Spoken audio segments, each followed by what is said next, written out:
Imagine a young queen, barely 25, lying pale and feverish in her royal chambers, her body racked by pain after birthing a child who would not survive the week. Whispers echo through the stone halls of Krakow Castle. Was it childbirth that claimed her? Or something far more sinister, poison slipped into her cup by those who craved her throne? This is the haunting tale of Queen Jadwiga of Poland, a woman crowned king at just 10 years old, who sacrificed her youth for her nation's future, only to meet a mysterious and tragic end.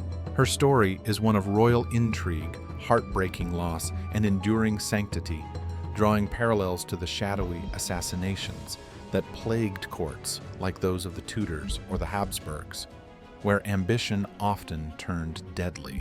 But was Jadwiga truly a victim of conspiracy, or did fate alone seal her doom? Today, I bring you the dramatic saga of Poland's saintly queen, blending fact-based history with the chilling mysteries that still linger centuries later. Stay tuned as we unravel her life, her death, and the lessons of compassion amid cruelty. If you're fascinated by such tales of tragic royalty, hit that subscribe button now for more. Let's dive in.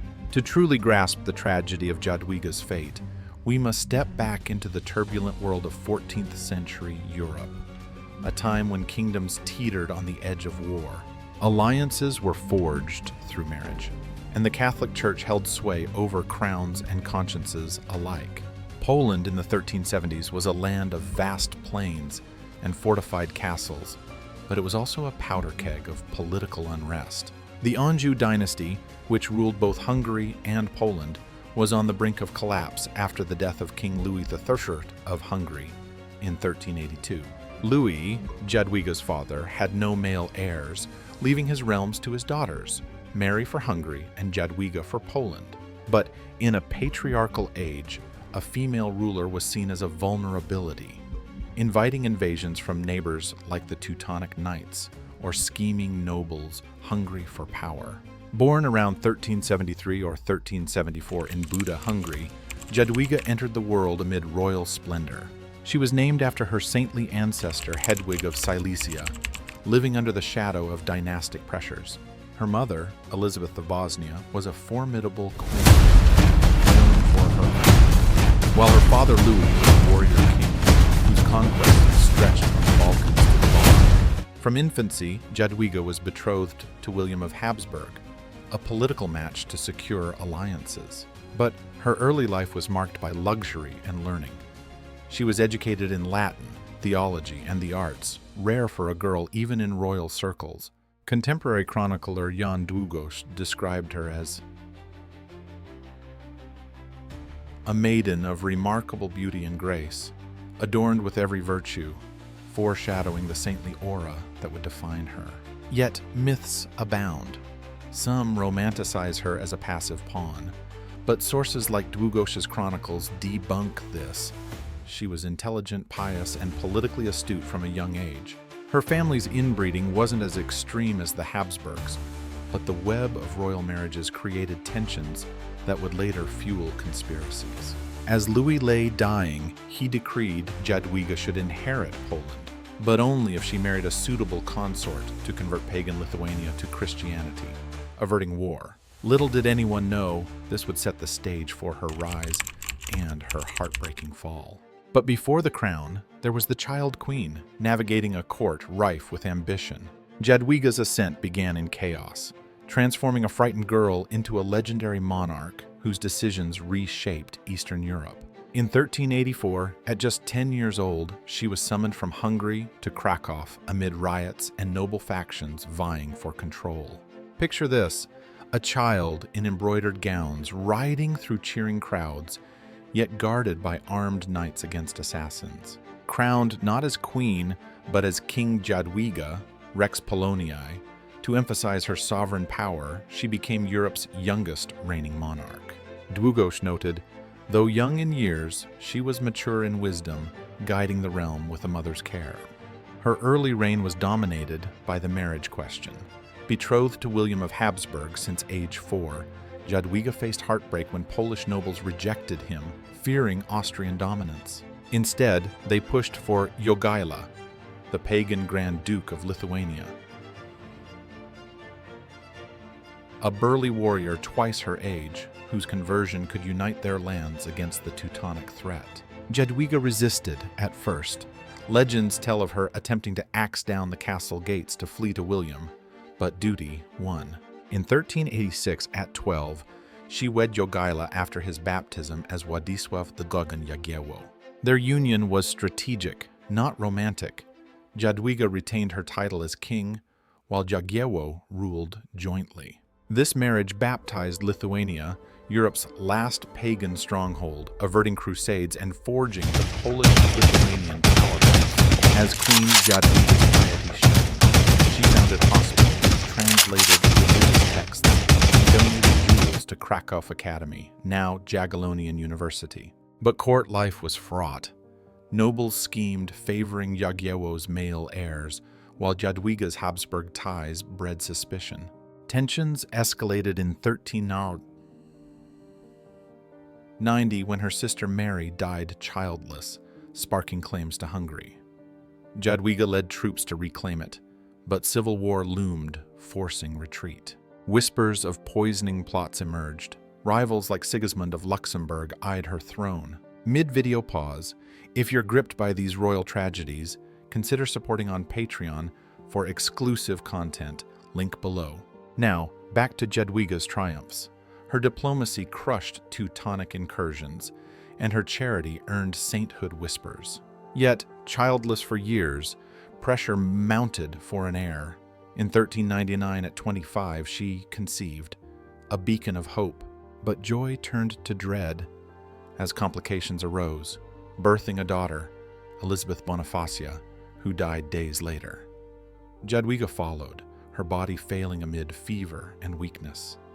Was it natural, or did enemies strike? The stage was set for tragedy.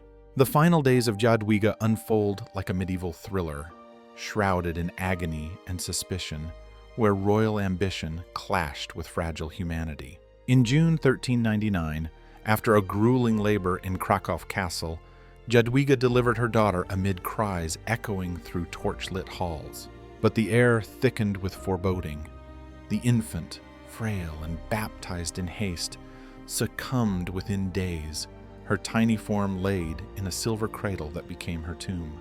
Jadwiga, weakened by hemorrhage and infection, lingered in delirium, her once vibrant eyes dimming as physicians bled her futilely.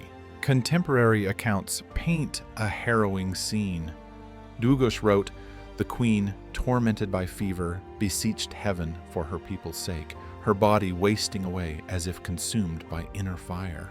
No autopsy survives, but medical speculation points to puerperal fever, a bacterial scourge from unsanitary births, common in an era without antiseptics. Yet darker theories persist.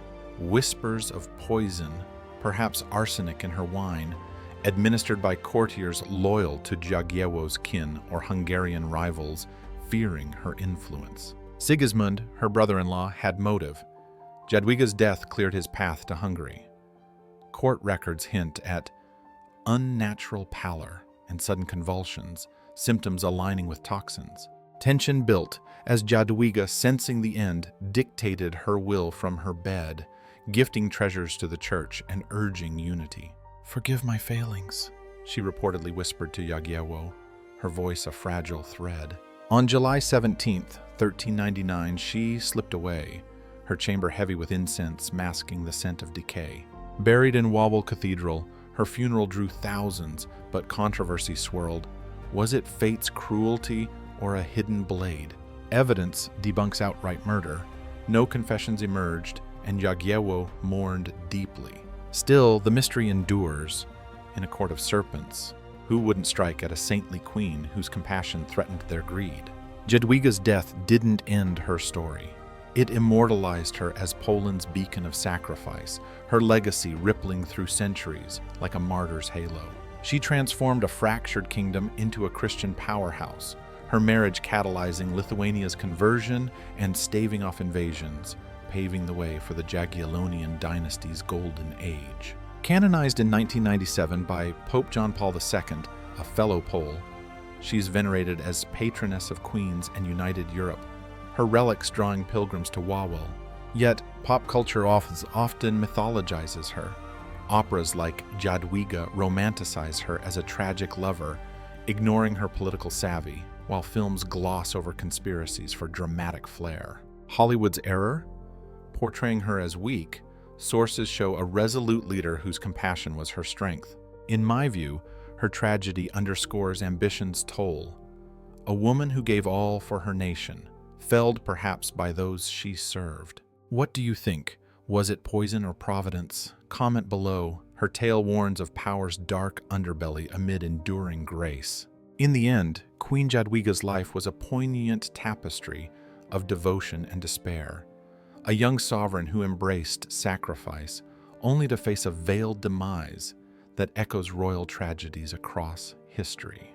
From child king to saint, her story reminds us how compassion can triumph over conspiracy, even in death's shadow. Thanks for joining this journey through Poland's mysterious past. Keep exploring history's depths. If this gripped you, like, subscribe, and hit notifications for more tales of tragic royalty. Share your theories in the comments. What really ended Jadwiga? Check my Tudor Tragedies playlist or support on Patreon for bonus insights. Links below. Next, the cursed inbreeding of the Habsburgs. Until then, keep learning.